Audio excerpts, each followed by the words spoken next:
इस कहानी की लेखिका है सोनिया सैनी। मुझे बचा ले भाई, मैं उस नरक से दोबारा नहीं गुजरना चाहता। उस पल को याद करके मेरे रोंगटे खड़े हो रहे हैं। शांत हो जा यार, तूने बस एक सपना देखा है, इतना क्यों हाइपर हो रहा है? और मेरी ये हालत, ये भी सपने में हुई है क्या? भाई मेरी बात मान, कुछ ना कुछ गड़बड़ जरूर हो रही है मेरे साथ। भाई ये एक मेडिकल कंडीशन है, तुझे जरूर नींद में चलने की बीमारी हो गई है। तू जरूर नींद में चलकर कहीं पहुंच जाता है। डॉक्टर को दिखा और अच्छी नींद ले, स्टूडियो का काम मैं देख लूंगा। अमित समझाइश की घुट्टी पिलाकर लौट गया था, लेकिन अनय जानता था कि उसे कोई स्लीपिंग डिसऑर्डर नहीं है। अनय को अब आंखें बंद करने में भी डर लगता था। खुली आंखों में भी उसे बार बार ऐसा लगता जैसे उसके शरीर पर कुछ रेंग रहा हो। वो डरा सहमा सा एक कोने में सिमट बैठा हुआ था। रगड़ रगड़ कर नहाने के बाद भी वो बदबू जैसे उसका पीछा नहीं छोड़ रही थी।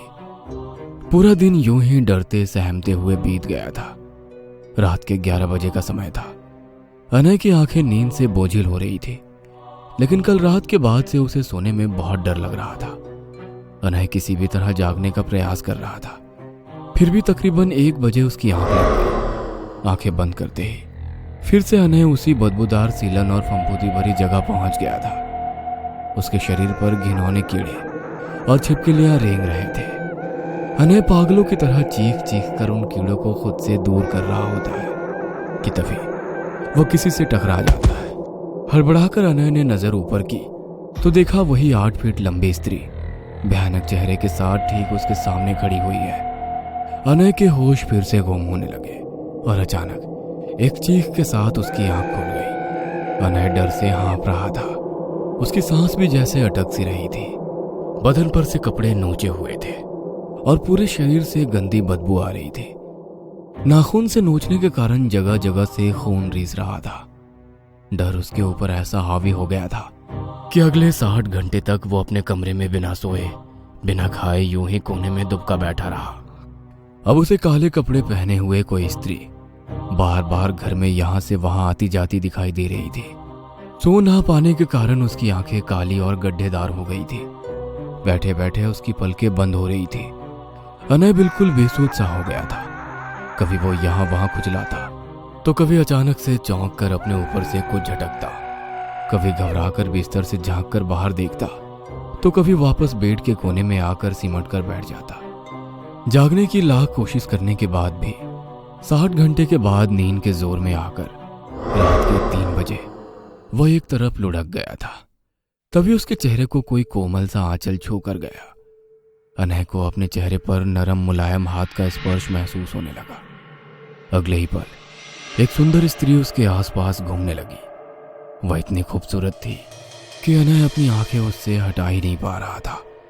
ऐसा लग रहा था जैसे वो उसे रिझाने का प्रयास कर रही है। अनय उसके रूप पाश में उलझ गया था। सम्मोहन ऐसा था कि उसे प्रेयसी के रूप में पाने की कामना अब उसके मन में जोर मार रही थी। अचानक एक तेज आवाज ने उसका ध्यान उस सुंदर स्त्री से हटाकर अपनी ओर खींचा। अनय का मोबाइल लगातार रिंग कर रहा था। रिंग की आवाज से अनय ने आंखें खोली तो पाया जो कुछ भी वो महसूस कर रहा था वो एकमात्र एक सपना था। उसने हाथ बढ़ाकर अपना मोबाइल उठाया। दूसरी तरफ से उसके भाई का फोन था। मां नहीं रही भाई, मां नहीं रही, बस तू जल्दी से घर आ जा। फोन से आते छोटे भाई की आवाज उसके दिमाग पर हथौड़े की तरह लगने लगी थी। ऐसे कैसे? क्या हुआ मां को? क्या बक रहा है? पता नहीं भाई, अचानक मां को एक उल्टी आई और उसी पल वो भगवान को प्यारी हो गई। मां का अंतिम संस्कार करने के बाद वो अपने गांव पर ही कुछ दिन के लिए ठहर गया। उस रात जब वो सोया तो फिर उसे वही भयानक सपना आया। अनय पागलों की तरह चीख रहा था और अपने जिस्म को नाखून से खरोच रहा था। उसके शरीर से जगह जगह खून बह रहा था। अनय की ऐसी हालत देखकर अनय का छोटा भाई बहुत घबरा गया और जल्दी से अपने चाचा को बुला लाया।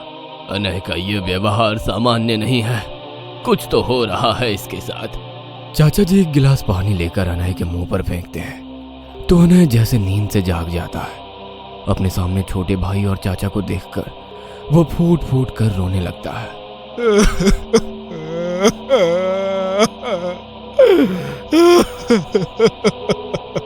ये तुम क्या कर रहे थे अनय? क्या हो गया है तुम्हें?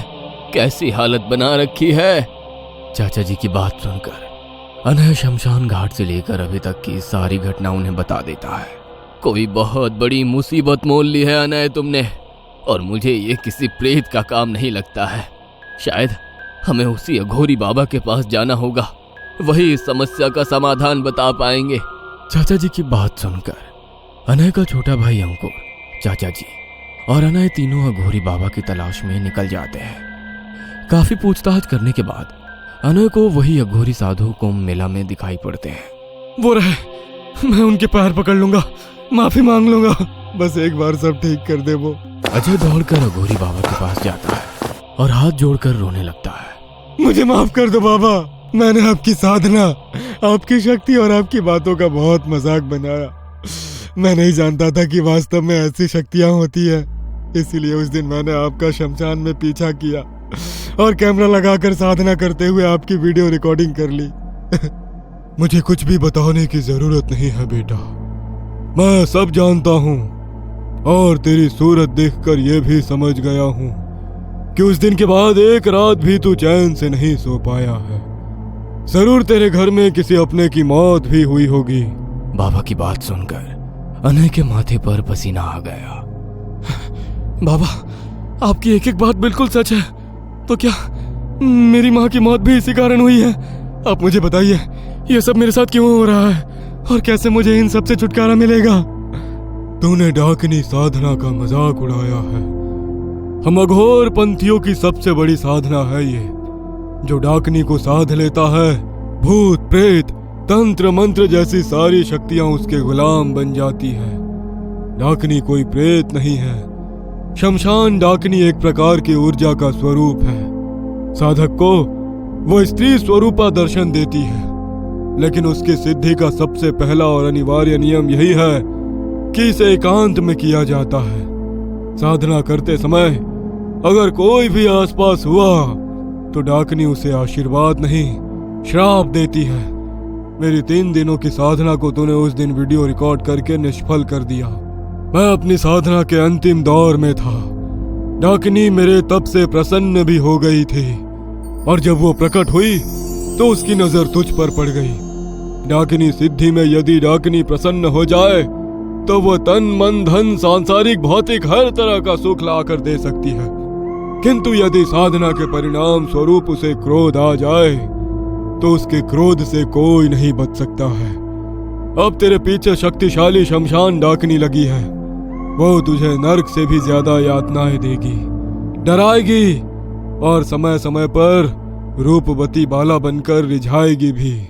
अगर उस समय तूने एक पल को भी डाकिनी को अपनी प्रेमिका के रूप में कल्पना कर ली तो वो तेरे परिवार के एक सदस्य को ले जाएगी। इसी तरह बारी बारी से वो तेरे परिवार के सभी सदस्यों को मार डालेगी और अंत में तुझे भी खत्म कर देगी। मेरे कर्मों की सजा मेरे परिवार को क्यों मिल रही है बाबा? कोई तो उपाय बताइए, मैं कुछ भी करने को तैयार हूँ। तंत्र मंत्र और काली शक्तियों में डाकिनी सबसे बड़ी शक्ति होती है। उस शक्ति से ऊपर कोई भी शक्ति नहीं है, इसलिए उससे तुझे कोई नहीं बचा सकता। हाँ, फिर भी एक उपाय जरूर है, लेकिन उसे निभा पाना बेहद कठिन है। बता, कर पाएगा? चाहे जो उपाय हो मैं जरूर करूंगा बाबा, आप बस मुझे उपाय बताइए। अब की बार जब डाकिनी तेरे स्वप्न में रूपवती स्त्री बनकर आएगी तो तुझे तरह तरह से रिझाने की कोशिश करेगी। उस पल में तुझे अपनी इंद्रियों पर नियंत्रण रखना है और उसे अपनी माता के रूप में देखना है।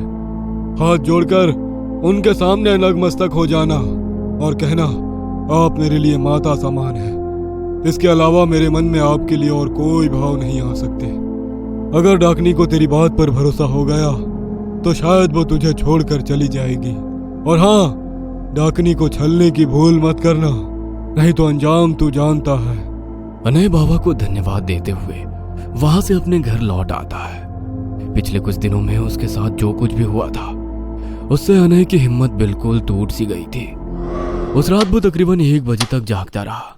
फिर मोबाइल देखते हुए उसे कब नींद आई उसको पता ही नहीं चला। अनय नींद में फिर से उसी गंदी जगह पर पहुंच गया था। वह घबराया सा एक कोने में खड़ा था। तभी उसे अपने हाथों पर एक कोमल सा स्पर्श महसूस हुआ। अनय ने मुड़कर देखा तो सामने डाकिनी सुंदर मनमोहक रूप में खड़ी हुई थी। उसकी पोशाक, बाल, चेहरा सब इतने मादक थे कि कोई भी पुरुष उसके सम्मोहन से खुद को रोक नहीं सकता था।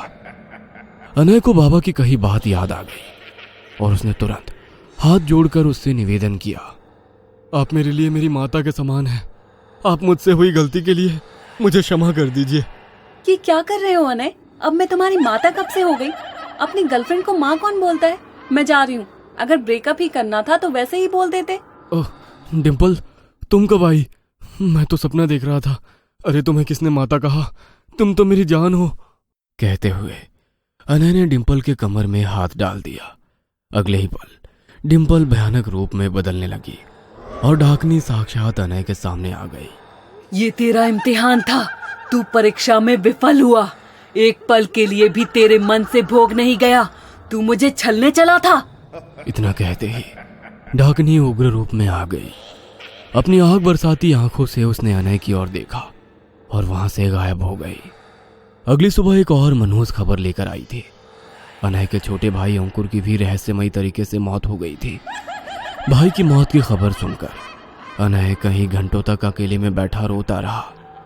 इस सदमे को वो बर्दाश्त नहीं कर सका और उसने रस्सी से फंदा बनाकर अपने गले में डाल दिया और फांसी से झूल गया। ये कहानी आपको अच्छी लगी हो तो हमें सब्सक्राइब करें, हमारा इंस्टाग्राम और फेसबुक पेज जरूर फॉलो करें। और हाँ दोस्तों, सब्सक्राइब करना भूलना मत।